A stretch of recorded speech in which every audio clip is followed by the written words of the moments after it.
Okay, time to go back to Dorsetto.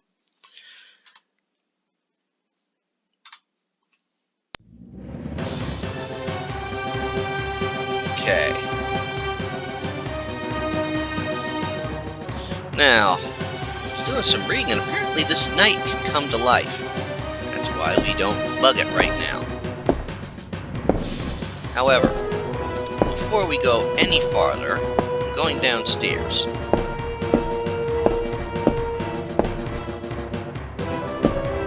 And that's because there's something I need in here.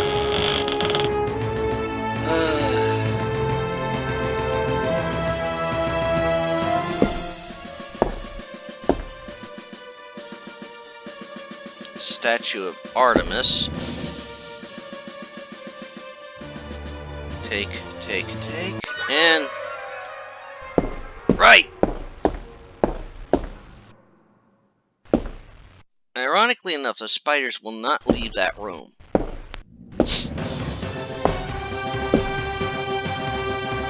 But I knew I needed those arrows. Now,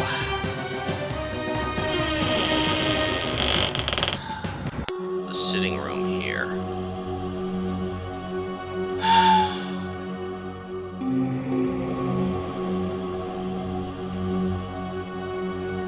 This is a time for spastic saving, I'll tell you that.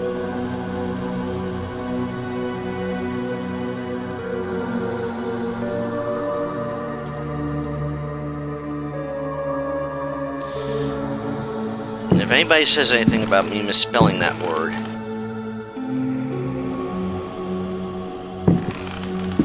you must stay to the outside of the room. Plain and simple.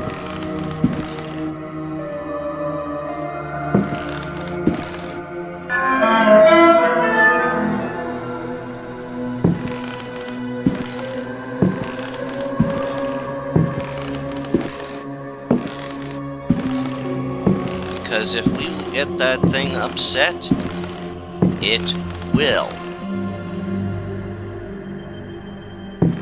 Oh, Jeremy and his niece. It will come after us. Okay. Alright.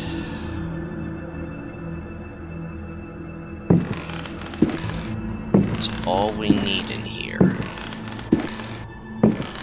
Continue skirting around the room.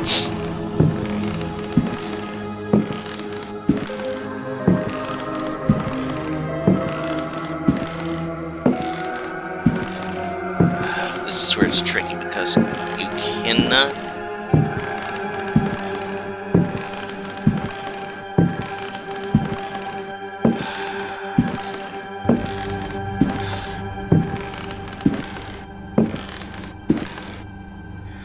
Okay.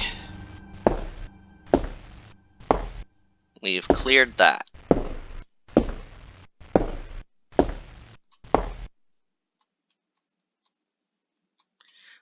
That sword's gonna come in handy later. Now, let's go in the next door.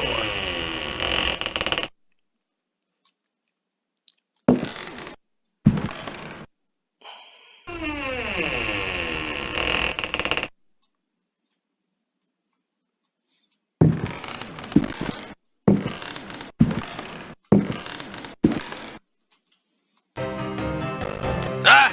Demon chicken!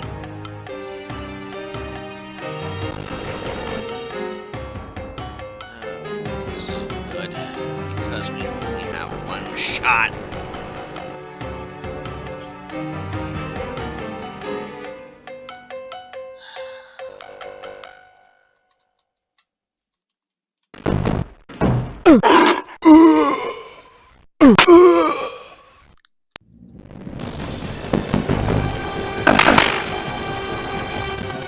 Yeah, don't punch, kick.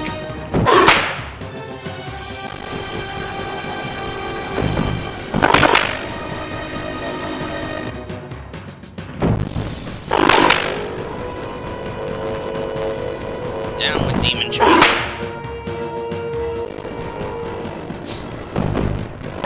Got him.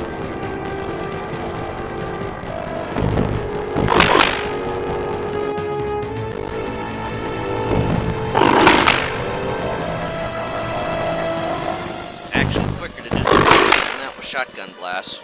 He's dead.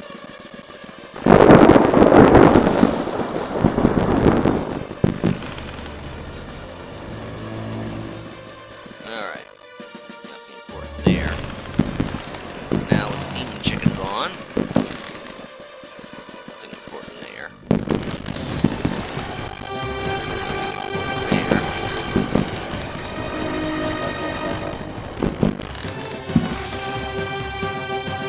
Nothing over here. Let's get out of here. Wrong area. Let's go to the next room.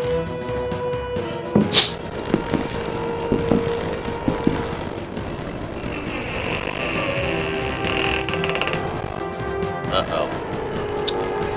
Oh, this room is very trying. We got a monster in the bathtub.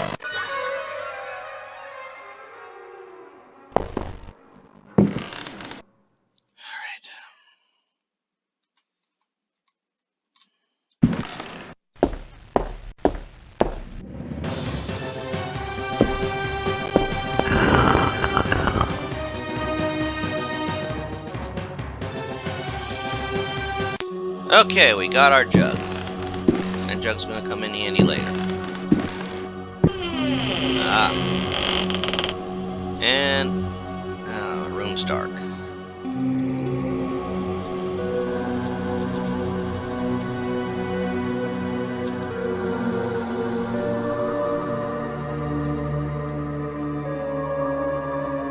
Lamp is now on.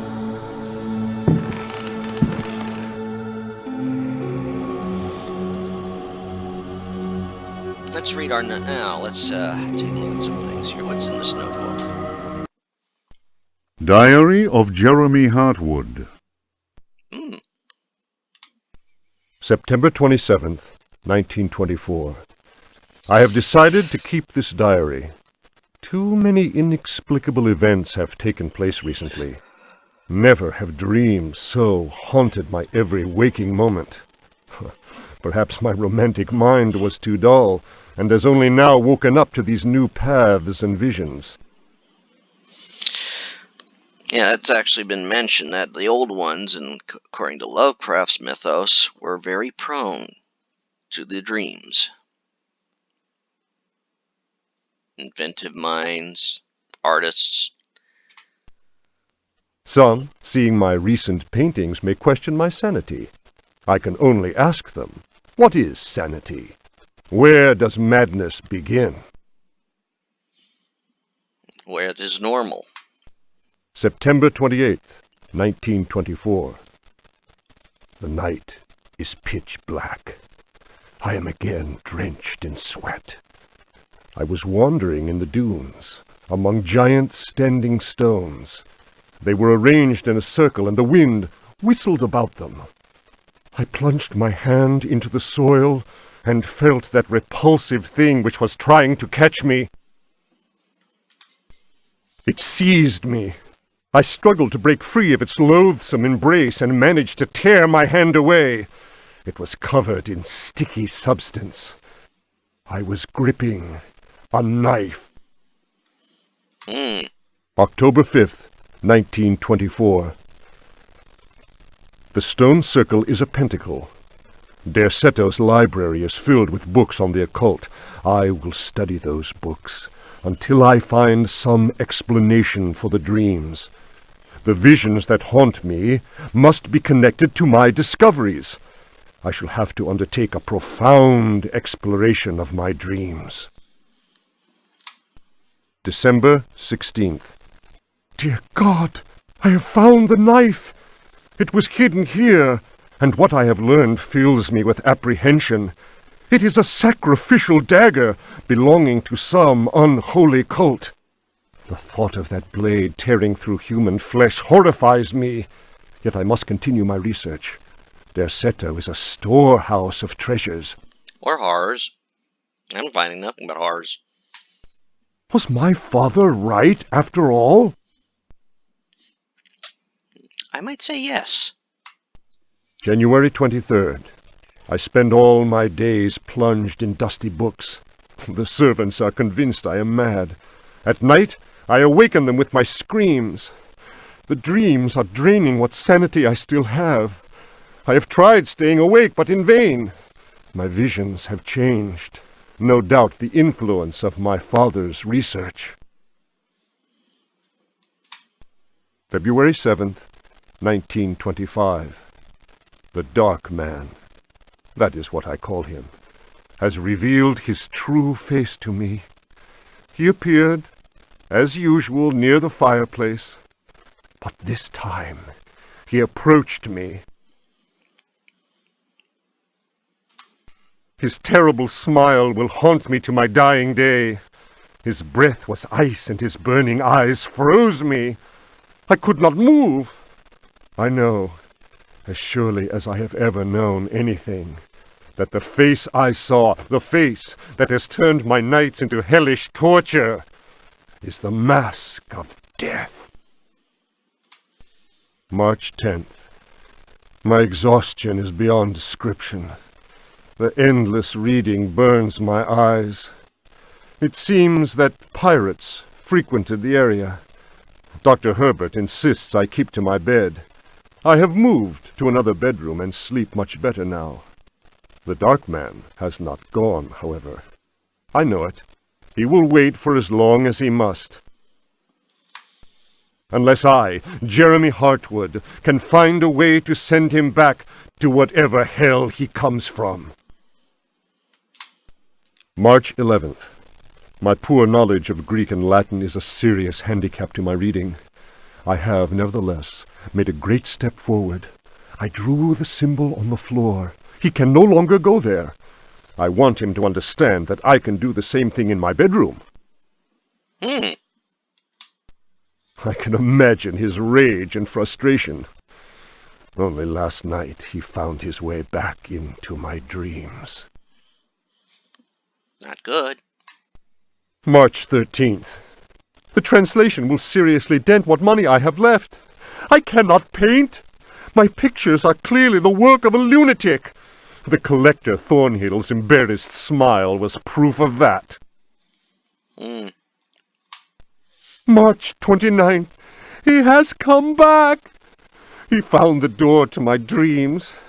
I am too weary to attempt any defense. I have no strength left to fight, and he knows it.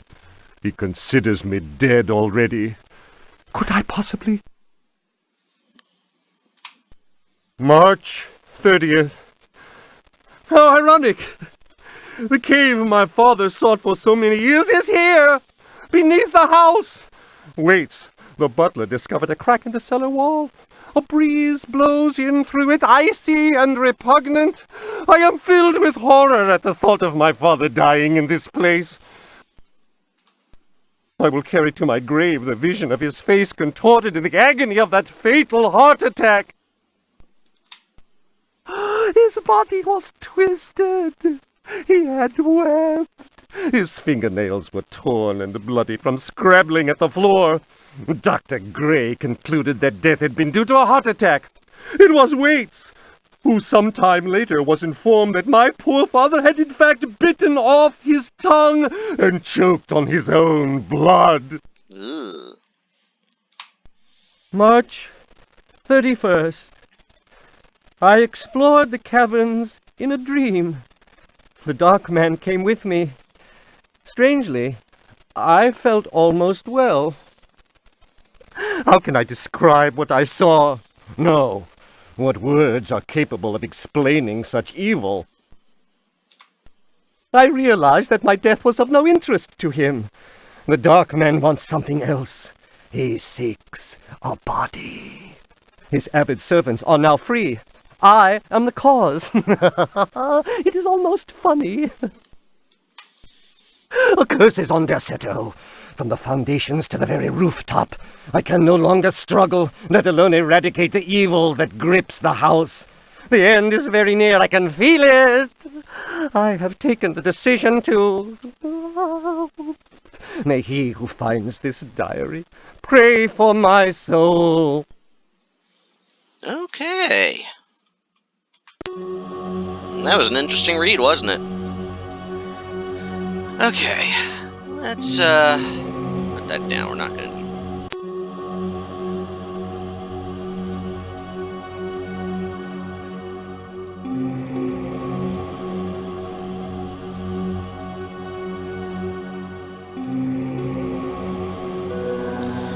You know what? Let's put down that oil lamp. Because as long as it's in the room will stay lit. Okay, we don't need Jeremy Hartwood's notebook. Very heavy statuette. We'll take that book. Quick read. A Brightness from Afar by Lord Boleskine, an account of his celebrated voyage to New England, 1824, Alistair Publications, Cambridge. Following a splendid journey, the sunny harbour came into sight. The locals were much impressed with one's arrival in their midst. One had time to sketch several of them and notice signs of degeneracy. Some children showed one their queer hands that would inspire uneasiness. Upon the promise of a few coins, a child is undertaken to reveal to one a most prodigious phenomenon of a natural order. One admits to being skeptical as to the prodigiousness of the marvel, whatever it may be. Indeed, one suspects it to be little more than an evening stroll to some charming wooden hut situated in the forest hereabouts.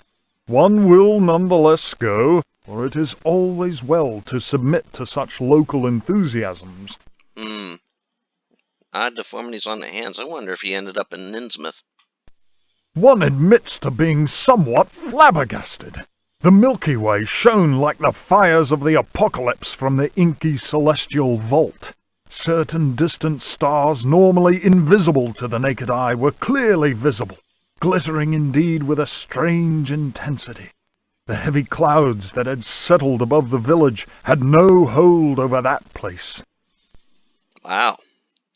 You know, back in that time, that was a sight. It would be pointless to offer here the names of the constellations one perceived in utter clarity. Apart from the interminable length of such a list, one might conceivably risk being charged with exaggeration.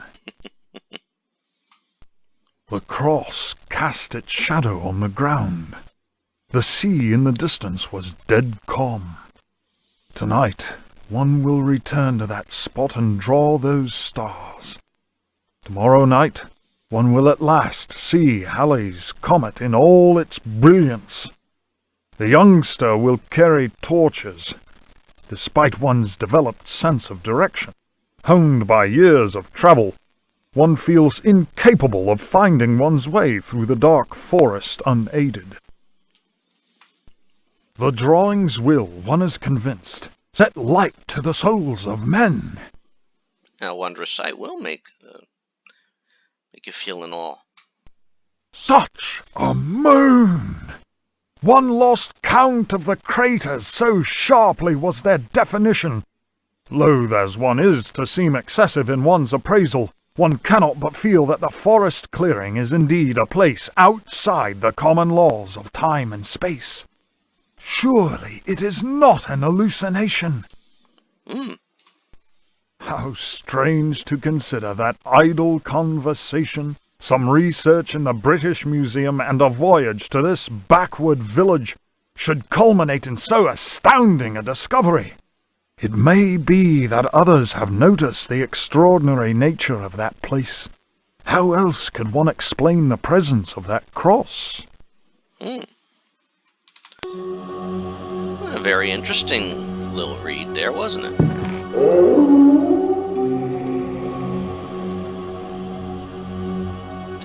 Oh, there's no room. Never put a book down too close to the wall.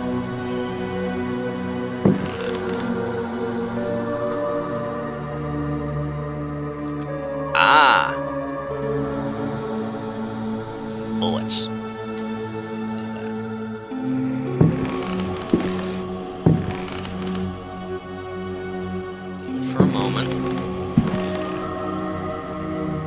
Nothing important. Okay. We've exhausted the room.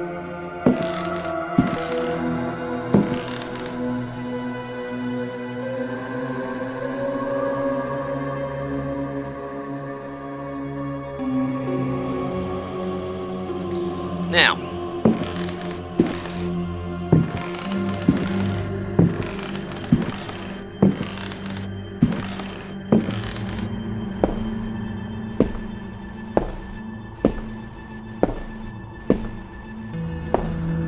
let's take care of our knight. Very heavy statuette, let's throw it. And it did not go far enough.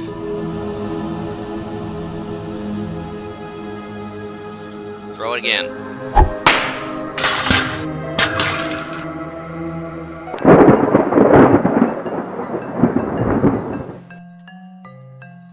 That sword will come in handy later.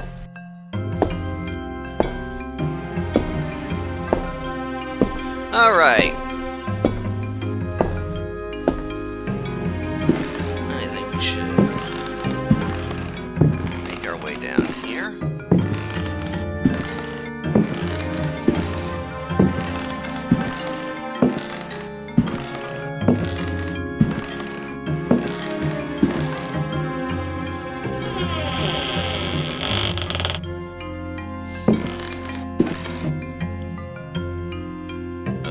Okay. Trust this guy. How about you?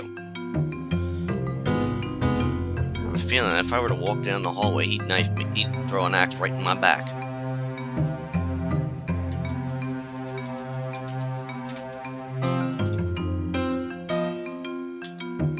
There, that's a little better. But now there's something else.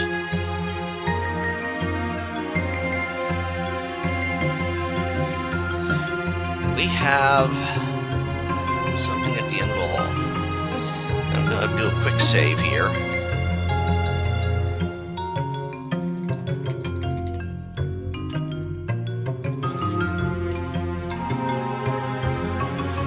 Because that, at the end of the hall,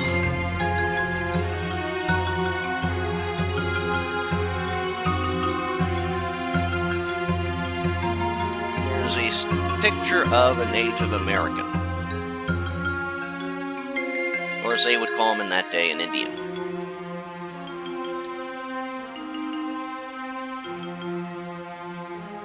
And no, I'm off.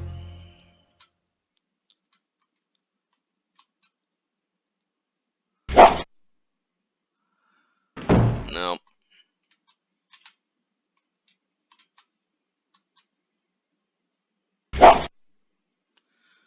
And did I get him? Got him. Okay, we don't need that bow anymore. I'm gonna go down the hallway here. Ugh, that's ugly.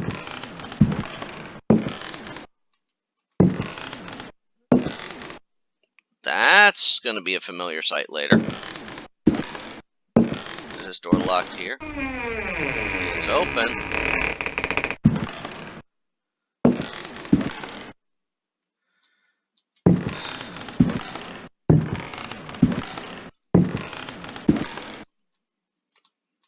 And those are very odd pictures.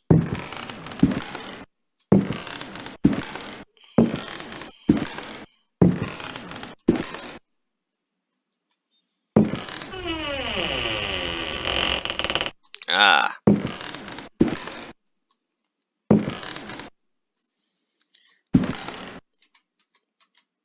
It's a fake book. Why would we have a fake book?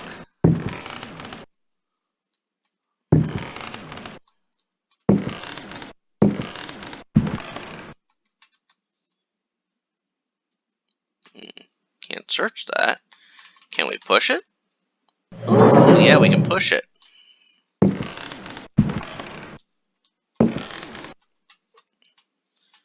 So let's look in here now. A key. and a parchment.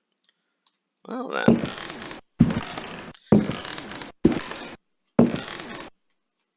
Nothing important on the bed.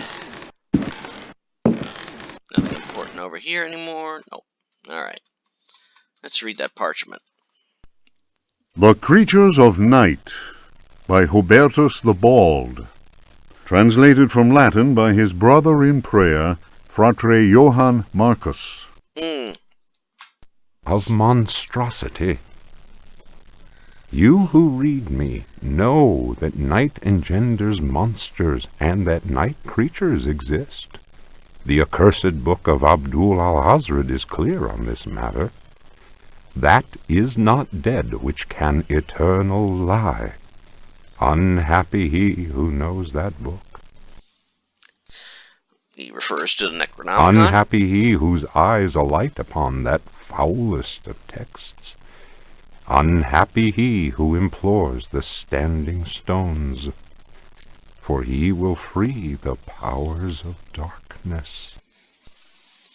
Yes, he will. Of the pit.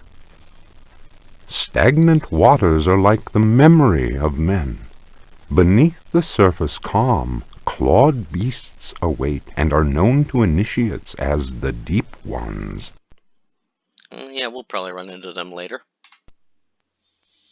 Awaiting his prey, the deep one seizes him and drags him down to the abyss, where Dagon, the cruel god, swims and reveres him whose name may not be pronounced.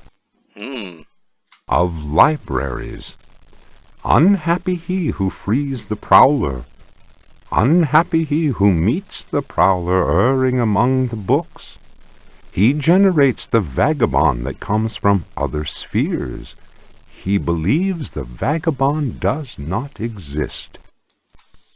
He will feel the embrace of death, for in the eyes of the vagabond, books are no more than dreams, stone no more than wind. The vagabond knows how to take the breath of the reckless. I think we're going to run into him. Of strife. He who speaks does not know, and believes he is able to kill the creatures of the night. Folly. Evil is conjured up by science and secrecy.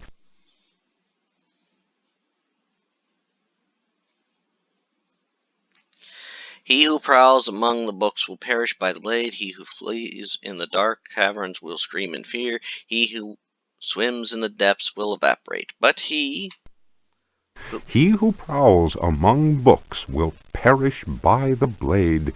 He who flies in the dark caverns will scream in fear. He who swims in the depths will evaporate. But he who believes he knows nothing. He who knows says nothing. I think somebody forgot to put a carriage return in. That's one about that P or something. Of death. There are domains more terrible than death. That is not dead which can eternal lie. Each creature is conjured up and is not dead, but returns to the origins. A monster, a science. Steel kills the vagabond who never dies. Good to know. Translator's note. Here ends the manuscript of Hubertus, who died in the library of the convent of Teruella in the year of our Lord 1666. Requiescat in pace. So he died in the year of the beast, plus 1,000. Now we're done with that.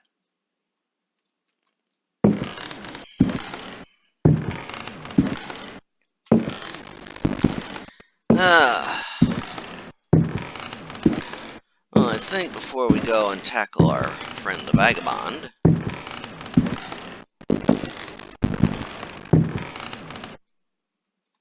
not going in yet.